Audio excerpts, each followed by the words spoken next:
Why are we here? With here I do not mean this life, nor this world. With here I mean here, at a coffee competition.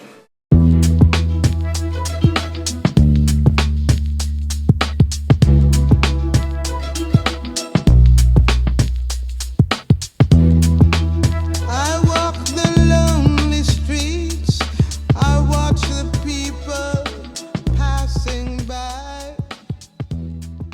Why are we here? With here I do not mean this life, nor this world. With here I mean here, at a coffee competition. Coffee, such a minute little piece of our existence. Why do we make it so important? That's the question I've asked, and I couldn't help but conclude that coffee is fascinating to us because it allows us to engage in our greatest obsession, controlling things.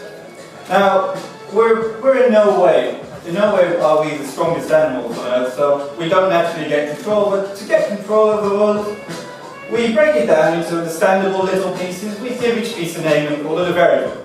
These variables we'll all know, the ones we use in coffee, but only when we understand the relationship between all these variables can we predict, and only when we can predict can we control. So I'm going to start off with my espresso, in which I'm going to focus on what it is exactly that a barista is controlling. And that thing is extraction. Extraction in its most literal sense, meaning taking something out of something else. And it's a bit like we rip the heart out of our coffee, and that heart is the bits of flavour that we enjoy drinking most. Now, the variables we use to get to the heart of my coffee, I've got 8.5 grams of coffee. I've ground it in a way that's going to produce a 28.3 gram espresso in around 27 seconds. Now the energy then, so the pressure and the temperature, are going to target the flavours in my coffee and are going to extract the ones that I enjoy most. That's what I know about espresso. And those flavours are the flavours of, there's a very clear Earl Grey sort of bergamot character to it. There's then some raisins coming in and some honey, and the bergamot's going to come back in the finish again. I'll be right back with the rest of it.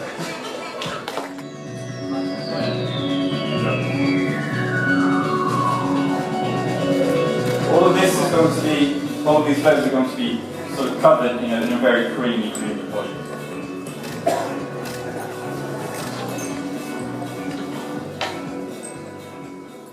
Now we need to control the strength with which we're going to present these flavours. To show you the effects of strength, I've devised a cunning little experiment. I'm going to add milk to your espresso. Very groundbreaking, I know. But to compensate for the addition of milk, I've changed the recipe of my coffee around slightly. So what I've done is I've increased the dose by 0.5 gram and ran it for an extra 2 seconds. This is made a longer shot, but more of that shot's made of the bits of coffee that have been dissolved. So what's going to happen once I add this milk? Hang on. We're going to get flavours of almonds. Bring in some to the finish. And caramel.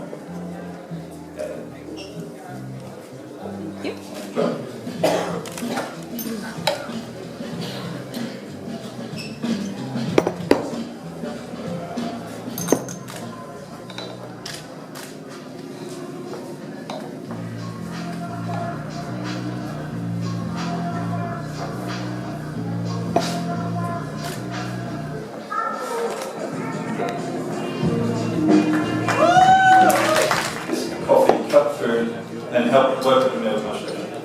So let's see. There we go.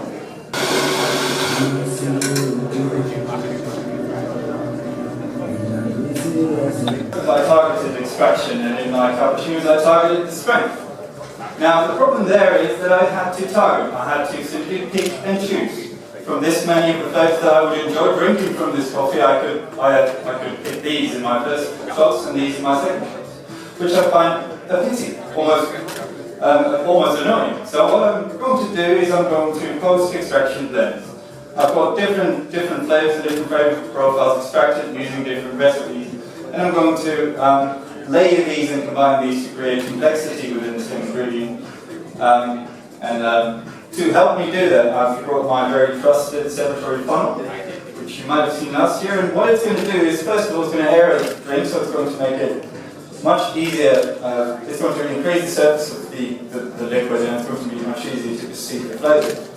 And second of all, it's going to skim off some of this crema because 8 shots of espresso do tend to have a side effect of producing a lot, which might disturb. So what I've got is 4 shots, or 2 handle shots, with the espresso recipe, which are going to bring that Earl Grey character to it, that clear acidity. Then I've got the cappuccino shots, which the very sweet ones, which are going to bring about that really dry, fruity sweetness, and it's going to tag along to the sweetness in the other shots to create an overall sort of that very concentrated, sweet, dry, fruity feel.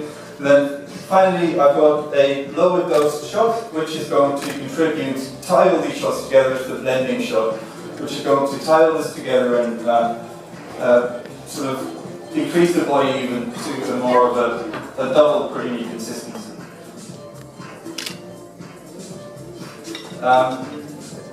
And now, after this, what we have is we've fully controlled this coffee. There isn't anything we can't do with this coffee. So, but then again, it proves, there you go, enjoy. The harder something is to control, the greater our desire to control it.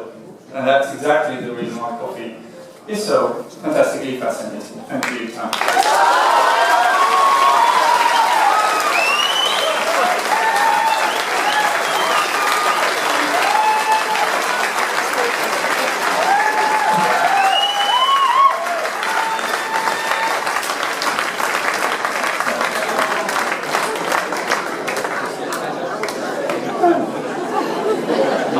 Ja, je staat er al een half uur. Ja, precies.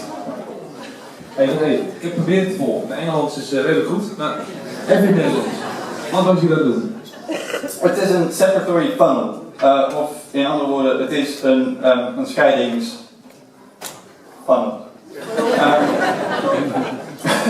Ja, en wat hij normaal doet is twee vloeistoffen die niet mengen. Je kunt de onderste ervan van onderuit halen en dan heb je 2 gescheiden. Dus het is een scheikundig apparaat.